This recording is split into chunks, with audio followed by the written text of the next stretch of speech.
She stormed into pop culture as the self-titled Queen of Atlanta, the loudest laugh in every room, the viral meme before memes had names. But the cameras cut away long before Shirlene, Miss Juicy Pearson, discovered how fame can empty bank accounts, wreck bodies, and open the door to a doomsday cult. Tonight, we're peeling back the glitter to reveal the bill nobody told her she'd have to pay, and why her story could be the loudest warning shot reality TV has ever fired. When Little Women, Atlanta debuted in 2016, the promos bragged about 6 powerful women chasing stardom on their own terms. What the network never flashed in neon was the broke star clause buried deep in the contract. Appearance fees that looked generous until you divided them by shooting days, lifelong non-competes that outlawed side hustles, and a demand to attend unpaid promo events from dawn till last call. Former Crusade cast who begged for schedule wiggle room were reminded, screens go where the drama goes, no fireworks, no paycheck. Worse, leaked pages show a damages penalty for any performer who booked outside work without producer sign-off, effectively locking grown adults into the allowance of a restrictive parent. Freedom had a price tag. Most couldn't afford it.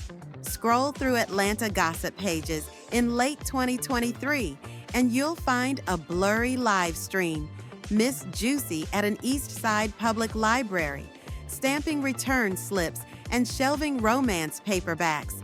Fans who'd memorized her "It's Miss Juicy, baby" intro nearly choked on their scrolling thumbs. She wasn't filming a skit, she was clocked in. How did the breakout star of a hit franchise land in a minimum wage gig? Simple math. The show's seasonal checks vanished after taxes, agency cuts, and Atlanta rent. Add a 2-year production gap during the pandemic, and there were more late notices than brand deals. The gig was humble, but at least the library offered health insurance, something her TV contract never did. April 28, 2022. Juicy woke up, collapsed, and woke again in an ICU bed unable to swallow. Doctors called it a major stroke. Within 48 hours, her sister Tanya launched a GoFundMe. Goal, $25,000 US to keep medical collectors at bay. Fans were stunned. How could a reality TV celebrity be crowdfunding basic care? GoFundMe, the Ashley's Reality Roundup.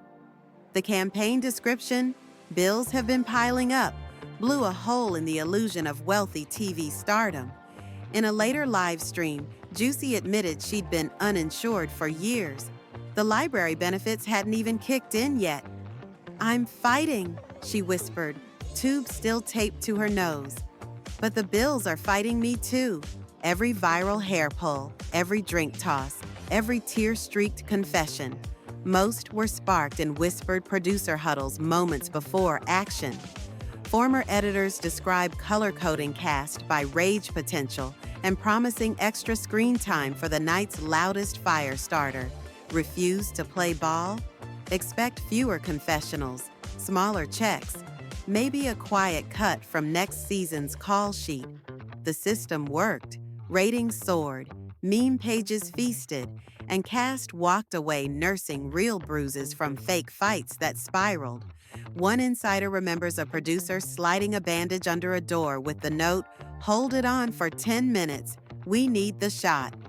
Despite centering women with dwarfism, the production seldom modified stages, props, or rehearsal spaces. One slip on an oversized step sent a co-star to urgent care. Eyewitnesses swear there wasn't a medic within shouting distance. Crew lugged in everyday furniture, forcing actors to climb or jump for eyeline marks. Juicy later said, "I brought my own step stool because nobody else cared." Industry unions require safety officers and first aid presence, but non-union reality shoots often skate by on loopholes. The result? Bruised shins, twisted ankles, a shoulder fracture the network never acknowledged, and a production day finished after an ice pack break instead of a hospital visit.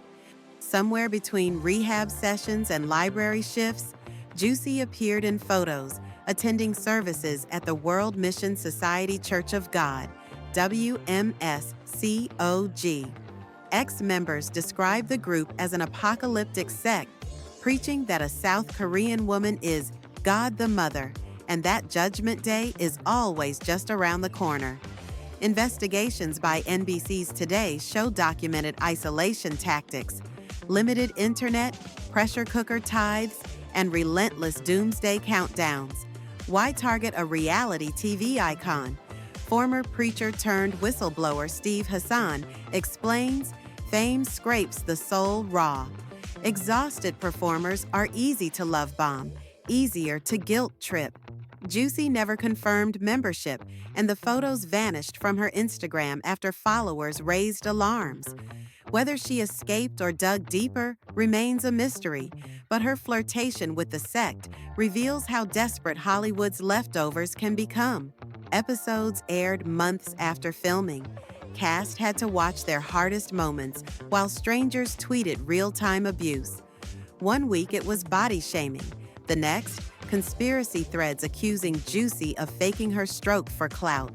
Producers offered no counseling. At least one co-star quietly checked into a mental health facility during a production break, citing panic attacks and insomnia triggered by rerun trauma. Her name never made headlines. She signed an NDA on exit. Juicy told BET in 2024, "You feel the pain, then you feel it again when the world rewinds it, then again when the meme goes viral." Comment sections filled with SHT Happens jokes. Sponsors ghosted. Trolls dug up DMV records just to mock her height. In 2025, the Federal Trade Commission proposed banning most non-compete clauses, explicitly citing performers trapped in coercive reality TV contracts. Labor lawyers say Juicy's story is Exhibit A, a cautionary tale lawmakers quote when urging reform. Meanwhile, she streams TikTok lives from her kitchen, lip-syncing old radio drops and thanking fans who stuck around. The smile is bright, the stroke scar barely visible. But ask about Little Women and she pivots. That chapter's on another shelf, baby. Rumors swirl of a collective lawsuit over unpaid appearances and unsafe sets. Networks are nervous. Streaming giants whisper duty of care in budget meetings. If litigation lands, Juicy's deposition could be the fuse that lights a reality TV reckoning. Shirlene Pearson thought reality TV would amplify her voice. Instead, it muted her bank account, rattled her health, and pulled her towards spiritual predators with open donation jars. Yet she survived. Stroke, scandal, and scripted chaos alike. The question that lingers isn't whether the fame was worth it.